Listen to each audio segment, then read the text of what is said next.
You could get both particle, you could get lines or waves. Depends on if anyone was looking at the two slits. What? Again, due to time, way simplified.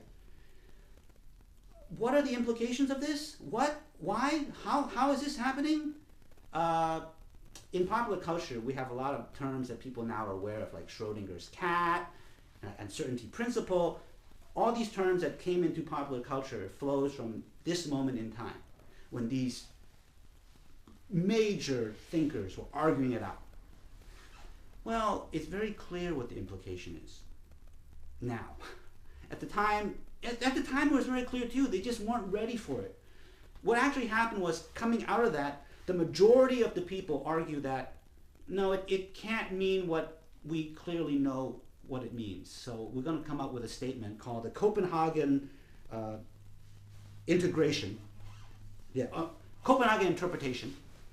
That's still taught in school today. This is what's taught in basically all physics department today. And the Copenhagen Interpretation is to fudge it over, to basically not interpret what the experiment is saying. What the experiment clearly is saying is consciousness determines if matter is particle or wave.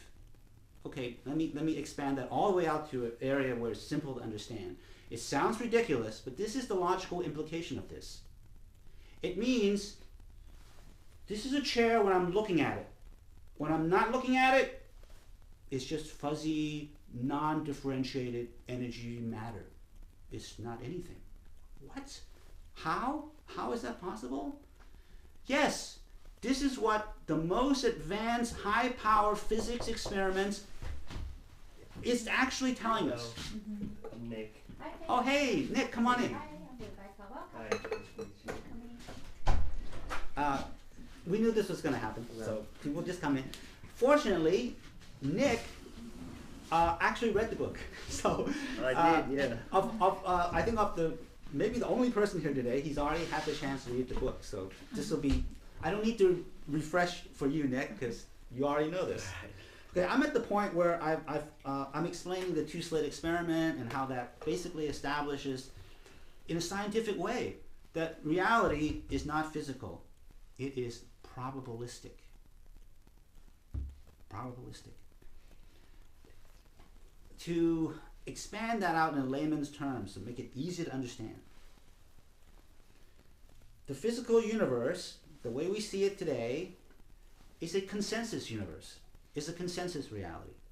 You can all understand what subjective reality is. We all have it. Like, I feel the inside of my body, I see things from this angle, you don't. Okay? Subjective reality, the way I experience it, everyone knows what that means. And you can't argue that doesn't exist, because everyone is experiencing that all the time. Here is the huge leap, that what's out here is consensus reality. It's not up to you. It's not objective. This way of looking at the universe is, there is no objective universe. There is only subjective reality and consensus reality. Huge leap. As we go forward, I will expand that out, make it a lot easier to understand. But it's not hard to grasp. I mean, intuitively, I think people start to already kind of in the back of their mind recognize that there is some truth in this other way of looking at reality, that it is emergent. It is not historic. It's not that the last moment led to this moment and I can't escape that because everything was that way and it's this way and to move this here I gotta make effort and move. No, everything is just emergent. It's a memory of what happened. See, we see this in psychotherapy all the time. The person carries all this trauma, it's weighing on him. Suddenly, he or she achieves a different way of looking at it now. And their whole life is different. The meaning of the trauma is different. The weight of it is gone. How can that be possible? Well, because it's all in your head. Okay, so is the rest of reality then. So it's everything else then. Okay, now coming out of the Copenhagen Interpretation, they found that the math of quantum physics worked great.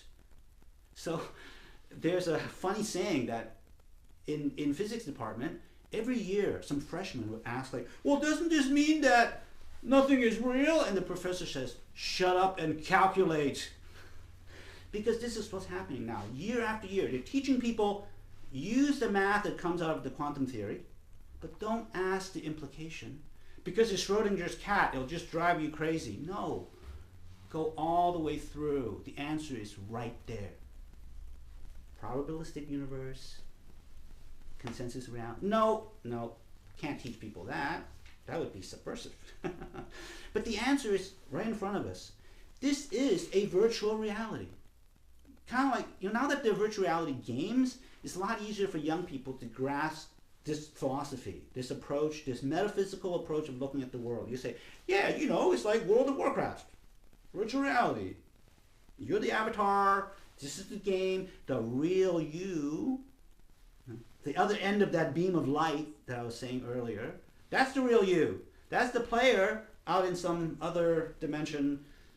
I'm not saying that's what I'm saying. I'm just saying when you explain it that way, people get it. It's a lot easier for them to get it. I'm also not saying that that's not a good model. That's pretty close to actually what I am saying. Not exactly, but yeah, you can see it that way.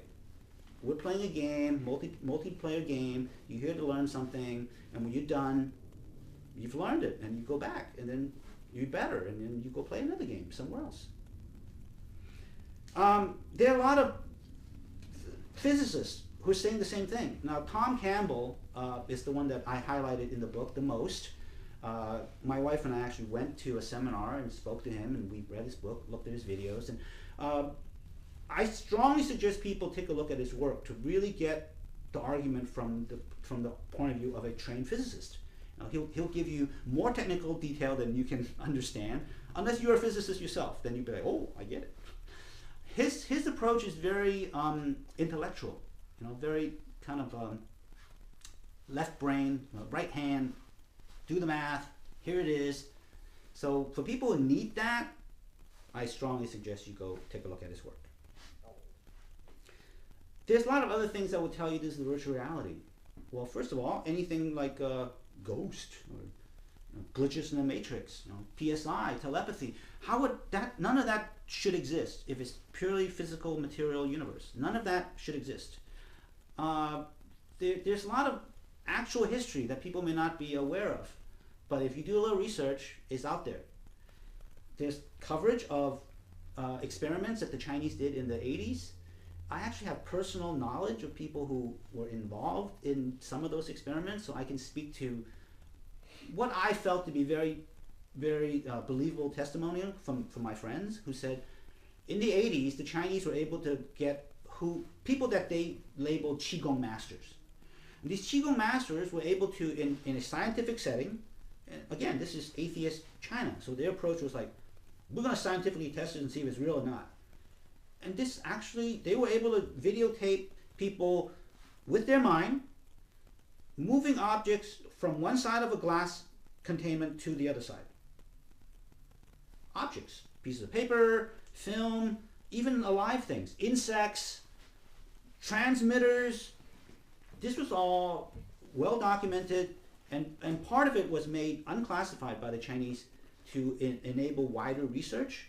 Debunkers would say, it's all fake, all made up, none of it's real. Well, the Chinese sources didn't say it was fake. They just said, we published it, whatever. It's widely available, and it's not discredited by American sources. There's a very well-known American physicist, scientist who worked for a time for an arm of the CIA that collects foreign intelligence. And he wrote a paper saying, I believe these experiments are real. I believe they took place. I read through the abstracts. They look really professional. And his explanation of why these experiments worked is basically the argument that reality is consciousness-based. And these events are happening on some level of human consciousness interacting with reality that we don't understand. I would argue he's a much better scientist than me, and I think he makes a lot of sense. Also, again, known history, declassified history, all through the 70s and 80s, both the United States and the then Soviet Union were conducting PSI experiments, the psi, remote viewing, different things like that. It was popularized in a book and a movie called Men Who Stares at Goats in America. Yes, if you're not familiar, you might want to check that out. Very interesting story. The idea was they could kill a goat by staring at it. In my research, some of the participants said they never actually were able to kill the goat, but they could like knock it out with their mind. So interesting stuff. Strongly suggest you check it out. Actually, a great resource for all of that is a website called New Thinking Aloud, run by a psychologist, Dr. Jeffrey Mishlove. We're here in the Bay Area. You find his work very interesting because he was also here in the Bay Area, and a lot of these experiments were conducted right here in Berkeley, and the Center for Integral Studies, CIS, right here on Market Street. So as I was watching these programs, like, oh my God, did all this stuff happen right here in the Bay Area? Incredible history. In particular, there's one person that Dr. Mishlove wrote up called the PK Man, and this was an individual who repeatedly exhibited ability to affect the weather, and say he would do something and then it would happen repeatedly. And some of this made the newspaper, but it's so outlandish. And the majority society today, as I said earlier, is so mired in this materialistic way of looking at the world. They're not ready for this, and just even reading about it in the newspaper or hearing about it is not going to change their mind. But that's okay, because subjective reality, only and most important thing is your reality.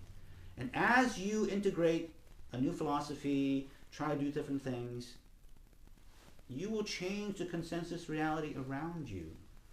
And I experience this. I will talk about that in a minute.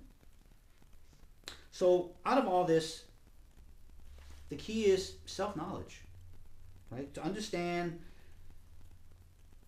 how your perspective affects not just how you feel, but how everything is. If you see a material universe, you will get a material universe.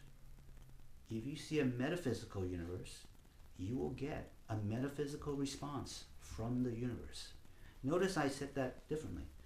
These are not the same things, and different things will happen. You get a physical universe because that's what you're putting out there. Not to say that if you believe it's a physical universe, the universe will then become physical. That's not my argument at all. My argument is you get what you put out because it is a metaphysical universe. Okay, so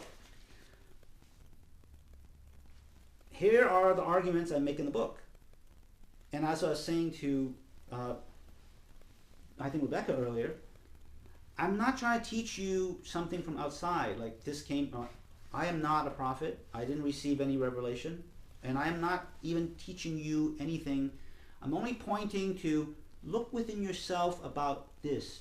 Does it feel that way to you? Is it like this? It's like that for me. That's what this book is about. The 4 steps are all pointing internally for you to consider. The first step to consider is you're not your body. How do I say that? Well, because there are all these very clear records of people having what are called out-of-body experiences or near-death experiences. So if you're just a physical body, how are these things possible? Okay, one way to think about it is like, they are lying, none of that's real. Okay, you could think that. But a better way of looking at it is, something happened to those people. I don't know what happened to them, and again, under my way of thinking, you can never actually know what happens to another person. You can't have their experiences. You can't go into their conscious stream of consciousness. You only have your own experience. So in your own experience, think about that. You have body sensations, but where are you when you sleep? Where are you when you're not your body? Do you cease to exist? These are questions that will help point in the direction of slowly extricating from perhaps an overly bodily identified point of view. So I'm going to go kind of more quickly through these points so I can get to how I got to be the way I am. The second one is you're not your emotion. look at what emotions are. People don't usually give too much thought of like what are emotions. They just feel them and think, oh, I'm so angry, I'm so caught up in that. Okay, when you really think about it, an emotion is a signal, a really fleeting signal. Dude, that's it. That's how emotions always are when you really recollect and think about it. When people like hold a grudge, you're making an effort to remember something that was fleeting, and through the force of memory, making that feeling stay. The feeling is already gone. Emotions never stay. Think about it. Good, bad, you want it to stay, you can't make it stay. Emotion is a fleeting signal to tell you something. Gone. It's also faster than thought. You often have an emotional response and then your thought has to catch up to explain. You think, oh, wow, what was that? So think the nature of emotion is like that. It's faster than your thought. See, it's not a thought. You really go in and slow down and think about these things deeply, and that's what the book does. It makes you slow down, go within, remember, think about your experiences with different emotions, and agree, disagree. Maybe it wasn't like that for you. Maybe you go, hey, stupid book. Not like that for me at all. But most people, I think, will agree that is how it is. Now, on the subject of emotion, let me segue and talk about synchronicity. Synchronicity is a term that Jung, the famous Swiss psychologist, mentioned. Synchronicity is when things happen in the world, coincidentally, that conveys an emotional meaning to the person. If it's just a coincidence, it's not synchronicity. Okay? It has to somehow participate in an emotional reaction that's significant only to that person. Right? It's not synchronicity if it's like, I don't know, something happened on the news and, oh my God, everyone's affected. That's not what this is talking about. This is something that's acausal. Like, this didn't cause that. The classic example that Jung offers in his own experiences, he was talking to a patient. The patient was talking about a dream and in which a scarab, which is kind of a beetle, a very special kind of beetle, appeared in her dream. And at that precise moment, he hears a scratching at the window, and he looks back, and there's a beetle scratching at the window, trying to come in. And he's like, whoa, synchronicity, because she's telling me about this beetle, and the beetle appears. So, well, if you break it apart, there's nothing special happening here. A beetle's at the window. Okay, so synchronicity is a sign that emotion and physical reality as we know it, they're linked. They're very close to each other. See, in a physical universe, there's no way for these things to be linked. You can argue matter, E equals mc squared. Okay, water becomes steam, becomes ice, different states of matter. Sure, I get that. Even energy becoming matter, I get that. How does emotion get linked to matter? I don't know how, but my experience is it does. And in the book, I lay out a lot of other things that point in this direction, that emotion and physical reality, they're very close. They're very linked to each other. My way of kind of expanding out the distance between physical and metaphysical is to basically make it a spectrum. I'm trying to argue, or I'm trying to envisage a picture where it's not dualistic. They're not separate two things. But they're not separate, so I'm actually trying to incorporate materialism into my worldview of how things are. That is an illusion to see physical, metaphysical as separate. It's really a spectrum. Is kind of what I'm alluding to here. That you can't you can't denigrate the physical, kind of like they do in Buddhism. It's like, this is just emptiness. I'm not saying Buddha is saying that. It comes across like that sometimes. My argument in the book is that we need to see this as a spectrum. We need to live holistically. You're here, but you're there, you're everywhere. Your emotion, you have a whole emotional, it's not even just a life, it's like an emotional universe. I mean, if you really go into your emotional world and you expand and you invest there, is there an end? Like, can you, I've reached the depth of my emotions. I can't be any richer emotion. No. And it's like that intellectually too. So the picture I'm offering is a way to look at yourself and the world holistically, and to be in all of these spheres of human experience at once. It sounds good. It gets easier as I go on. Now, the next part, you're not your thoughts, right? Most people experience the world as an endless chain of different thoughts. Even your experiences, as they come in, you have a feeling, you have a thought about it. Well, what I do in the book is I break that down to show you're not your thoughts, because you don't have one thought. You have so many thoughts. You got a whole parliament in there arguing. And through meditation, through slowing it down and focused attention, I was able to experience that wow, internally there is that going on. Whereas before, how I experienced this is I only got the winning argument. It's like the whole group of voices voted, and the final decision came, and then I only kind of consciously took that and ran with it. And my chain of thought was basically a history of all the recorded votes. After the voting is done, I decided to do that, and then I did that. But when I was able to slow down and really break it down, I saw that before I made the decision, there were all these competing impulses and voices. And in the past, I would only experience that as like a pause, like before I actually made it, like just kind of, with great insight, I could actually go into that and break that down and see the competing impulses and where they were coming from and why they were that way. And so I realized, oh, actually, the thinking process is much more like that. And another indication that you're not this thought creation, this unitary idea of yourself, is the phenomenon of split personalities. Without going into it too much, split personalities are much more complicated and indicative of this ability of the thought process to split off and create different pockets. In extreme cases of split personality,